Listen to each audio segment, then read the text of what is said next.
Hello साथियों, स्वागत है आप सभी का। और आज हम पढ़ने जा रहे हैं हमारी नंबर सिस्टम यानी कि संख्या प्रणाली के बारे में। आइए जानते हैं संख्या प्रणाली। हम जो हमारे भारत देश में जो संख्या प्रणाली यूज होती है उसको हम बोलते हैं दशमलव संख्या प्रणाली यानी कि डेसिमल नंबर सिस्टम। सबसे पहले हम बात करते हैं अंक। हमारे इसमें 10 अंक हैं, 0, 1, 2, 3, 4, 5, 6, 7, 8, 9 यानी कि 10 अंक है। ठीक है, इसको हम अंक क्यों बोलते हैं? जब तक ये अकेला है, अंक मतलब अकेला, जब तक ये अकेला है तब तक ये क्या है? अंक।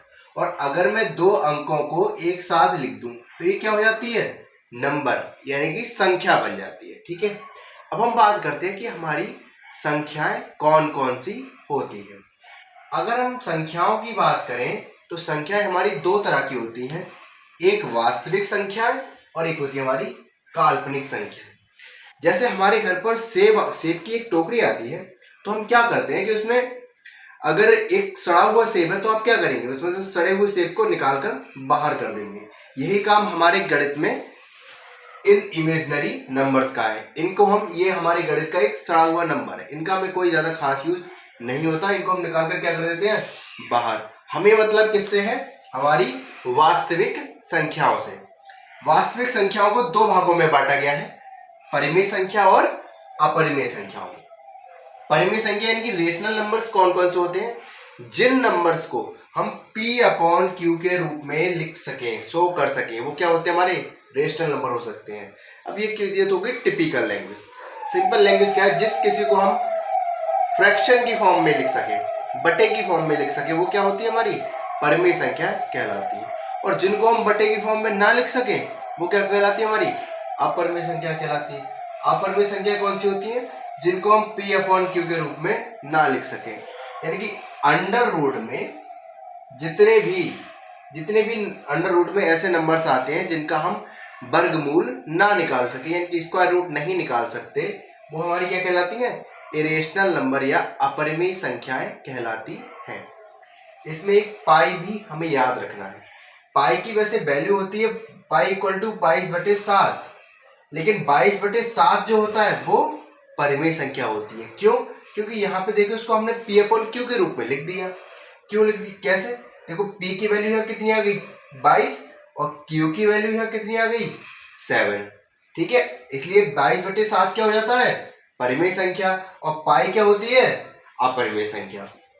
जैसे 15/7, 15/7 में देखो P का मान क्या हो गया? 15, और Q का मान कितना हो गया? 7। तो ये क्या हो जाएगी? एक परिमेय संख्या हो जाएगी। अगले बात करें 1000/7, यहाँ P का मान हो गया 1000 और Q का मान हो गया 7, तो ये क्या हो जाएगा? P अपॉन Q के रूप में हो गया, तो ये क्या हो जाएगी? हमारी परिमेय संख्या। अब हम बात करें कि केवल 9, ये केवल 9 परिमेय संख्या है या नहीं है? अच्छा देखो, 9 के बटे में क्या मैं 1 लिख सकता हूं? हाँ बिल्कुल लिख सकते हैं। तो P की वैल्यू कितनी हो गई यहाँ पे?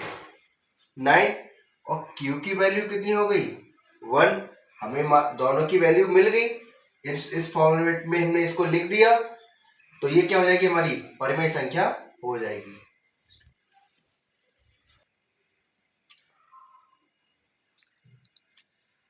आइए अब हम बात करते हैं हमारी प्राकृतिक संख्याओं के बारे में।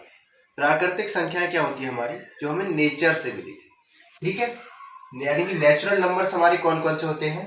1, 2, 3, 4, 5, 6, 8, 9, 10, ऐसे ही आप अनंत तक बढ़ते जाइए।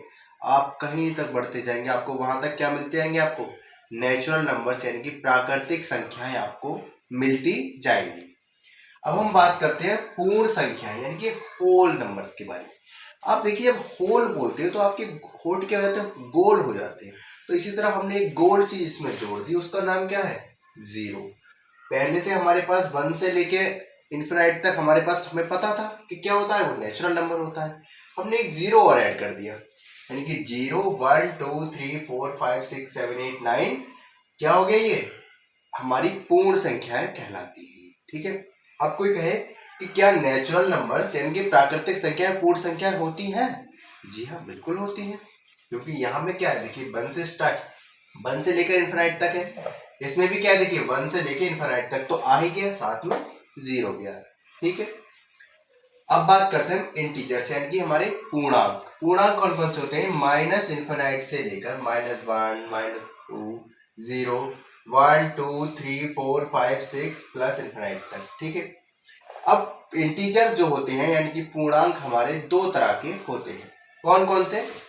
पॉजिटिव इंटीजर्स और नेगेटिव इंटीजर्स यानी कि धनात्मक पूर्णांक और ऋणात्मक पूर्णांक। प्लस का 1, प्लस का 2, प्लस का 3, प्लस का 4 से लेकर प्लस इन्फिनाइट तक ये क्या होते हैं? हमारे धनात्मक पूर्णांक कहलाते हैं। इसी तरह -1, -2, -3 dot dot dot minus infinite तक ये क्या कहलाते हैं? हमारे नेगेटिव इंटीजर्स कहलाते हैं। अब इसमें हमने क्या पढ़ा है? देखो इसमें हमने 0 भी पढ़ा, अब क्योंकि इसमें से 1 से लेके आपने इन्फिनाइट तक ले लिया, माइनस में भी ले लिया, लेकिन प्लस ये 0 कहाँ गया? अब 0 हमारा क्या होता है? 0 ना तो देखो पॉजिटिव इंटीजर्स में आता है और ना ही नेगेटिव इंटीजर्स में आता है। ये क्या होता है? ये न्यूट्रल इंटीजर्स होता है। आइए अब हम बात करते हैं सम संख्याओं के बारे में। सम संख्याएं कौन सी होती हैं? यानी कि इवन नंबर्स। इवन नंबर्स हमारे कौन से होते हैं? वे संख्याएं जो 2 से विभाजित हो जाए, यानी कि 2 के पहाड़े में जो संख्याएं आ जाए वो क्या होती है? हमारी सम संख्या होती है। बस इतनी सी बात आपको ध्यान रखनी है। जैसे क्या क्या? जैसे 2 के पहाड़े में देखो 2 भी आता है, 8 भी आता है, 10 भी आता है, 1000 भी आएगा, 98 भी आएगा, 58 भी आएगा। यानी कि जो नंबर्स 2 से कट जाते हैं, 2 से डिवाइड हो जाते हैं, वो क्या कहलाते हैं? हमारे सम संख्याएं यानी कि इवन नंबर्स कहलाती हैं। ठीक है। आगे हम बात करते हैं विषम संख्याओं। विषम संख्याएं क्या होंगी? उसका उल्टा, यानी कि जो संख्याएं 2 से विभाजित नहीं होती वो क्या कहलाती है? हमारी विषम संख्याएं कहलाती है। ठीक है। जैसे 1 हो गया, 3 हो गया, 5, 7, 9, 11, 13, यानी कि जो 2 के पहाड़े में ना आए, जो 2 से ना कटे, वो क्या कहलाएंगे? हमारी ऑड नंबर यानी कि विषम संख्याएं कहलाती है। ठीक है। आगे हम बात करते हैं अभाज्य संख्याएं यानी कि प्राइम नंबर्स के बारे में। प्राइम नंबर्स कौन से होते हैं भैया? जो किसी संख्या से विभाजित ना हो, यानी कि जो किसी से कटे ही ना, यानी कि या तो उसे एक काट सके या वो खुद से कट सके, तभी वो क्या होगा? हमारा अभाज्य संख्याएं यानी कि प्राइम नंबर्स होते हैं। जैसे एक बात हमेशा ध्यान रखना है कि जब सबसे छोटी जो अभाज्य संख्या है वो कौन सी होती है? जैसे 2, 3, 5, 7, 11 है, तो सबसे छोटी कौन सी है? 2 है। अब आप सोचेंगे कि 1 क्यों नहीं है? देखिए अभाज्य संख्या होने के लिए सबसे ज्यादा जरूरी है कि उसके कम से कम 2 गुणनखंड होने चाहिए। जैसे 2 है, अब 2 देखिए, एक तो 1 से कट जाएगा और एक 2 खुद से भी कट रहा है।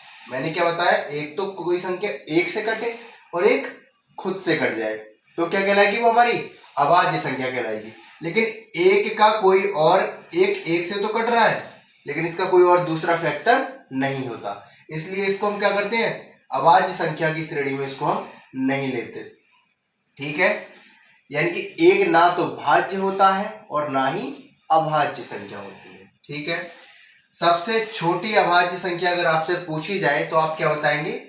2 होती है, और ये अकेली ऐसी सम संख्या है जो कि अभाज्य संख्या में आती है। बाकी सारी अभाज्य संख्याएं कैसी होती हैं? विषम संख्याएं होती हैं। ठीक है। 1 से लेकर 50 तक अगर आपसे पूछा जाए कि कितनी अभाज्य संख्याएं आती हैं तो आप बताएंगे 15। 51 से लेकर 100 तक पूछा जाए तो कितनी आती हैं? 10। 1 से लेकर 100 तक पूछा जाए तो कितनी अभाज्य संख्याएं आती हैं? 25। 1 से लेकर 1000 तक पूछ लिया जाए तो कितना आएगा? 168। इससे ज्यादा आपसे नहीं पूछा जाएगा। आगे हम बात करते हैं सह अभाज्य संख्याएं यानी कि को प्राइम नंबर्स। अब को प्राइम नंबर समझ के सब लोग ये समझ लेते हैं, ये अभाज्य संख्याएं समझ के कि इनका मतलब ये हुआ कि इसमें अभाज्य संख्याएं आती होंगी, बस उन्हीं का कुछ मिलता जुलता रूप होगा, लेकिन नहीं, ये चीजें अलग होती हैं। सबसे पहली बात तो सहअभाज्य मतलब सह मतलब किसी का साथ हो, यानी कि एक नंबर को किसी दूसरे नंबर का साथ मिलेगा, तभी मिलकर क्या बनती है वो सहअवाज्य संख्याएं बनती है। ठीक है, अब देखिए अब इनकी एक खासियत ये होती है कि सबसे बड़ी पहचान है कि सहवाज्य संख्याएं कौन सी होती हैं, जिनका मासा कितना हो, एक हो। अब मासा एक क्या क्या मतलब है, हमें तो नहीं पता मासा क्या होता है, कोई बात नहीं, हम बता देते हैं कैसे आप मासा भूल जाइए, कुछ नहीं। देखिए 3 को हम क्या लिख सकते हैं, 1 गुणा 3 लिख सकते हैं, हाँ जी लिख सकते हैं। 5 को हम क्या लिख सकते हैं, 1 गुणा 5 लिख सकते हैं, जी बिल्कुल लिख सकते हैं। हमें पहले ही पता, हमने पढ़ा भी है कि 1 से किसी भी संख्या में गुणा कर दो कोई फर्क नहीं पड़ता है। ठीक है जी, बहुत अच्छी बात है, आप तो बहुत होशियार है। अब हम बात करते हैं, देखो इन दोनों में कॉमन क्या है, एक ऐसा गुणनखंड है जो क्या है, इसमें भी कॉमन है और इसमें भी कॉमन है। ठीक है, देखो ना तो 3 कॉमन है और ना ही 5 कॉमन है, यानी कि एक कॉमन है, तो इसी कॉमन गुणनखंड को हम क्या कहते हैं, मासा, यानी कि HCF कहते हैं। ठीक है, समझ में आ गया। जैसे अब देखो अगला, देखो 4 को हम क्या लिख सकते हैं, 1 गुणा 4। 7 को क्या लिख सकते हैं, 1 गुणा 7। ठीक है, इन दोनों में क्या कॉमन है, एक कॉमन है 7, तो ये भी क्या हो गई, सहअवाज्य संख्याएं हो गई। अच्छा मैं एक नंबर लिखता हूं, जैसे 2 और 4 है। ठीक है, तो क्या ये सहअवाज्य संख्या है, नहीं। देखिए इसको हम क्या लिख सकते हैं, 1 गुणा 2, और इसको क्या लिख सकते हैं, 1 गुणा 2 गुणा 2। ठीक है, 1 दूनी 2 और 1 दूनी 2 दूनी 4। एक कॉमन गुणनखंड होना चाहिए, एक कॉमन गुणनखंड हो गया। आप कहोगे सर अब तो ये हो जाना चाहिए, अब तो सहवाज्य संख्या हो गई, एक हमें मिल गया। नहीं, रुको, इसमें आप आगे देखिए, इसमें देखिए ये दूसरा वाला 2 भी क्या आ रहा है, कॉमन गुणनखंड आ रहा है, इसलिए ये सहवाज्य संख्याएं नहीं होती हैं, क्योंकि इनका HCF 1 नहीं आ रहा है, इनका HCF क्या आ रहा है, 2 आ रहा है। ठीक है, अतः ये सहवाज्य संख्याएं नहीं होंगी। आशा करता हूँ आप सभी को यह जानकारी पसंद आई होगी। धन्यवाद।